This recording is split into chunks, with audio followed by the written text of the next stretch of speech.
Hello everyone, Reverend Deanna Cox here. I am a minister with the United Church of Canada and I serve this online community of DKR United as well as the physical communities of Daysland, Killam and Roseland United Church. I just wanted to join you today for our midweek reflection.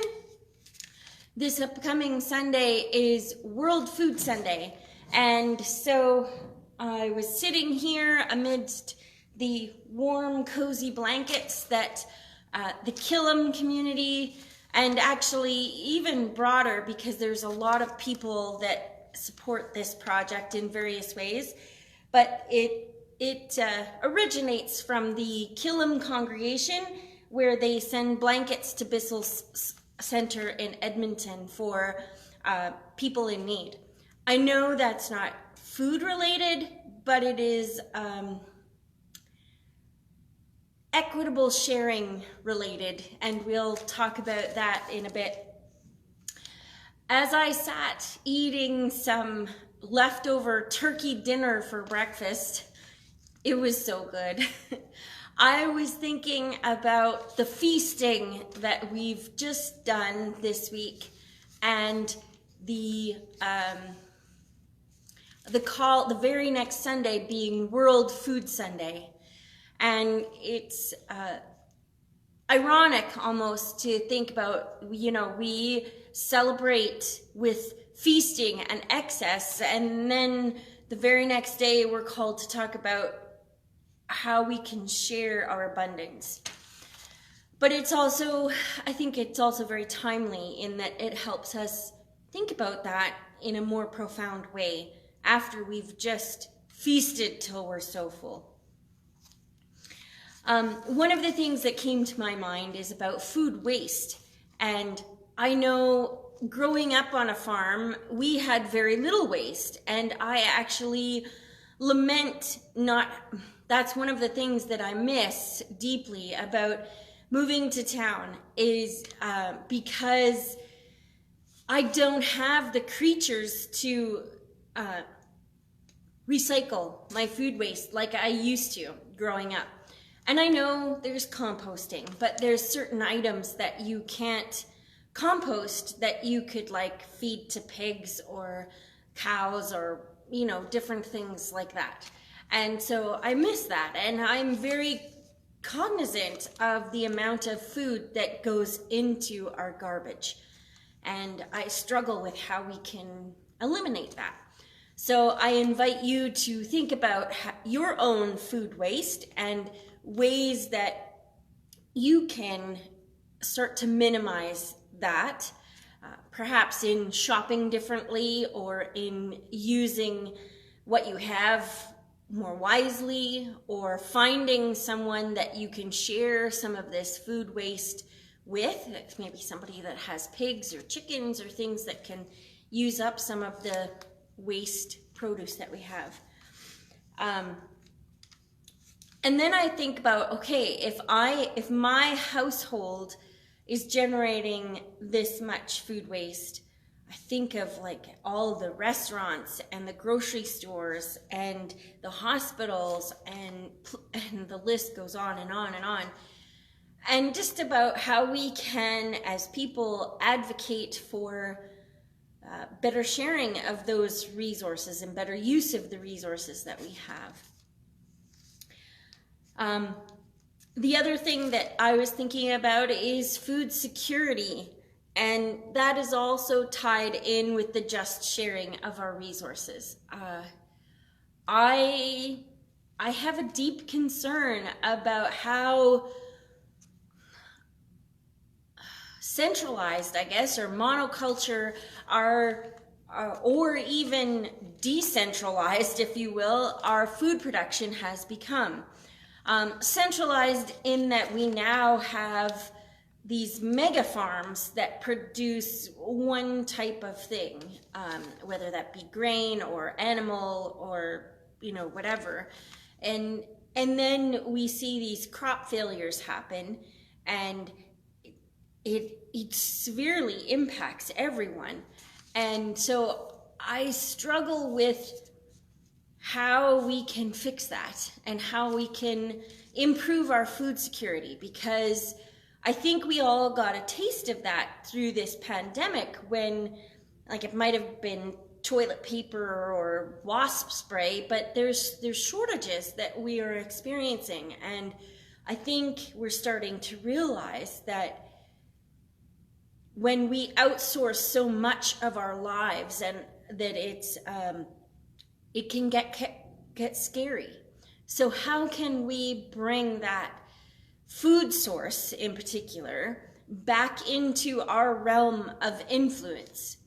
I don't have the answer for that, but I think that if we are courageous enough to ask the question, that maybe together we can find better solutions. Did you know that there is such a thing as food deserts right in our urban environments? That is when grocery stores move, like, they've gotten so large. I talked last week about how everything is supersized. Well, even our grocery stores are now supersized. And so they move out of our urban centers to the suburbs, to the edges, so that they can have these sprawling land locations. But what that means is there is very little source of fresh, nutritious food in the heart of our cities. And often in the heart of our cities is where some of our most vulnerable people live. And so they are not able to easily access fresh, nutritious food. Now, you might be thinking that some of what I'm talking about are all problems for other people, that us in rural areas don't have those types of problems, but we do.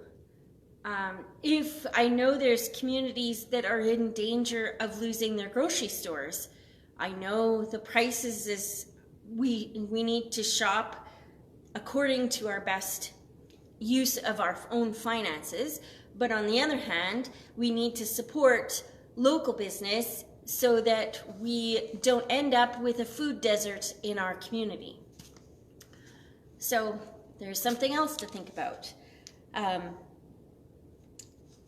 I was listening to returning to farming and agriculture and a more kind of sustainable way of life is very near and dear to my heart. So sometimes to feed that part of me, I watch farm videos. And so I was watching one about a permaculturalist, and so that's about growing things together in a kind of like a small place, like on your town lot, using that to grow food. And she is based out of Calgary, so not that far, right in the middle of the city, and uses her urban lot to grow food, and was talking about what she offers. This person happens to teach classes to it. And one of the things that surprised me is in the initial class that she was in, she said that she and her classmates were talking about how they were going to share their information into the future and which niche they were each going to fill. And she readily realized, being significantly older than the rest of them, that she was one of the only ones that actually knew how to plant a seed. Do you realize that there is a huge portion of our population out there that have no clue how to even plant a garden? Now, like I said, you might think that that's ridiculous because out here, most people should know how to plant a garden, but it is the truth. And so one of the things as we come up to this Worldwide Food Sunday that I encourage you to think about is not only how you can reduce your food waste, but how you can share your knowledge. Out here where we are at in rural East Central Alberta, we have a lot of food production knowledge, whether that be from our gardens, from our crops, to the animals that we raise. And so as you are dreaming of your garden for next year, your fields, or which kind of animals, I want, and I know you are, I know you're dreaming it because I am, I want you to also plan into that two things. How you are going to like grow a row and share a row, like plant something or grow something to share with a food bank or someone in need. There's the World Food Grains Bank that you can share crops with. Also, the second thing is how you can share your knowledge. Who are you going to invite to join you to plant and learn how to grow and tend, or even to learn how to preserve foods? My kids grumble, but I've made them, yes, I know, evil parenting. I've made them help plant a garden, and I've made them help learn how to make pickles and things with my mom. Not because I think that that's something they're going to do, but I think it's good knowledge for them to have, should they ever want it. Even if it's just the nostalgia of being able to say, I made pickles with my grandmother. Regardless, so I want you to think of how you're going to share of your bounty next year, plan to share, and how you are going to plan to share your knowledge that you have. The other challenge that I have that is going to be tricky, thanks for the hearts. The other challenge that I have for you is the next time you are out buying your groceries.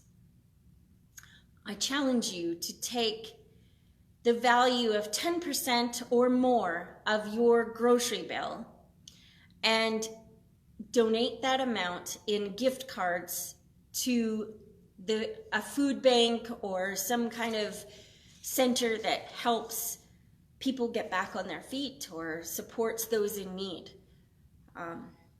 It's a hard thing to do sometimes, and so I challenge you to think of like a minimum of 10%, more if you are able, recognizing not all of us are as able to share as others. And I encourage you to do that. And the last challenge is to tune in on Sunday to hear about more ways that we can share of our abundance, that we can advocate, and that we can learn about what it means to have food for our world, not just for those of us who are privileged and have an abundance. And so I'm sitting here with our donation bin for the Flagstaff Food Bank. It looks kind of sparse.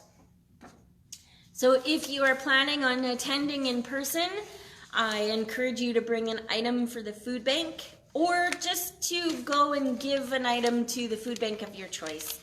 Because I know we have people tuning in from other communities as well. That's it for today.